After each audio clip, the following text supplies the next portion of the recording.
So in this video I'm going to show you how I've wired up Oxford hot grips. The model that you see here are the premium touring grips.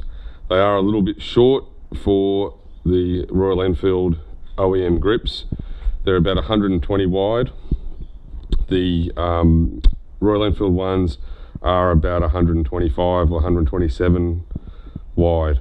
So there's a bit of a gap. Now I have a set on my Himalayan, which I got the adventure grips, which are 132. So they needed to be trimmed. I've got a small piece that's going to go on the end, but I just thought I'd recommend that you get the adventure grips for the Royal Enfield, either the Himalayan or the 650 Interceptor. And then you have to trim. You can see there's two trim points here on the edge of the grip. I trimmed right in the middle, and that gave me a leftover that I can fit on here, so I'm able to utilise both of the grips and average them out, so to speak. So I'm not showing you the actual fitting of the grips. I'm going to show you how they have been fitted. These are loosely wired up, and where the connectors go, and how the control unit goes onto the handlebars. So the wiring to move the tank, there's two 10mm bolts here. They come off. Underneath on this side, on the left hand side, there is the fuel gauge sender. I've left all the wires connected because that's all you need to do. You can just roll the tank onto its side and get access to run the wires, which you can see here are run down the valley of the tank. And if I get down here, you'll be able to see where I've run the wires. I'm going to zip tie that up to there like that. This is the main power feed, which runs back down to the battery in here. To get the battery off, you need to remove the side cover and the toolbox holder with a few 10mm bolts, and then you can undo the strap, pull the battery out, and do the connectors for the battery. The two other control, the two grip wires will run down along the throttle. Will run down along the throttle wires. The other side will run down the control wires, and for the indicators and lights and things like that.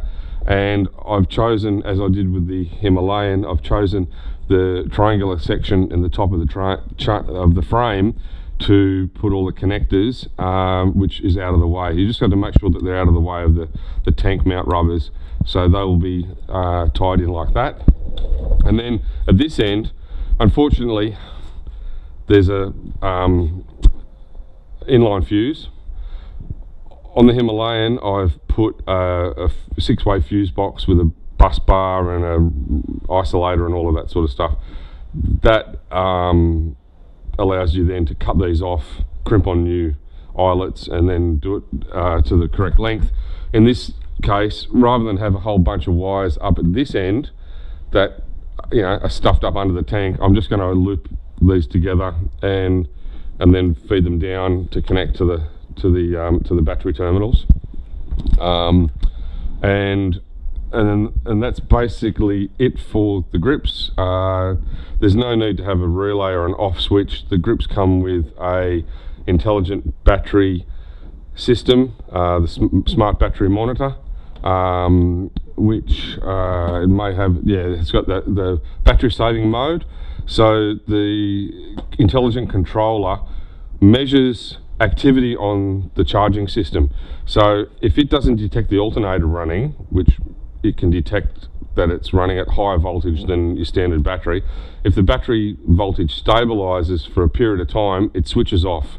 Regardless if you've left it on or off, it'll switch off when it detects no activity on the system, so no charging by way of the alternator. So it knows, it's smart enough to know that the engine's not running, and turns the grips off and stops your battery from failing. A little bit more intelligent than your standard LVD, which is a low voltage disconnect, like a fridge.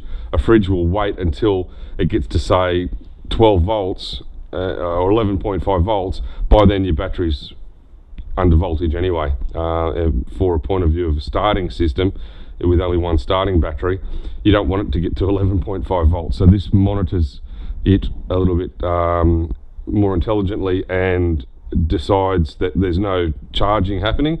To give you an idea of the position of the charger, the controller. The controller will sit there. I haven't got the grip with me at the moment, but what I've done is I've replaced the pinch bolt on the clutch. The bracket, if I can just get the bracket, here's the way that it's been done on the Himalayan, the way it sits, and the method is normally it would go that way like this on a double pinch bolt system, but of course you don't want it on this side and it fouls the on off switch because of the way it's made. That doesn't work, so I've inverted it, I've bent it forward, I've got a longer 6mm bolt, 35mm 6mm bolt, and I've put the nut on there as a standoff, then drilled another hole, as you can see here, just offset from the original two holes, just offset from the top hole, and that will put it perfectly in line with the bars. And then I'll put an M6 nylock nut on there, and then that makes it nice and aesthetic,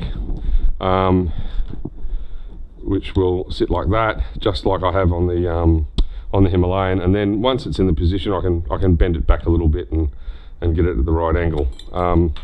So that's basically how I'm going to set it up. I haven't showed you all of the methods of doing it because that's a little bit tedious and you'd be watching me do long-winded things, but this is a summary. After working it all out on the Himalayan, I've now put them on and I'll complete the wiring off camera to tidy it all up, but that's the way I intend to do it. Thank you very much.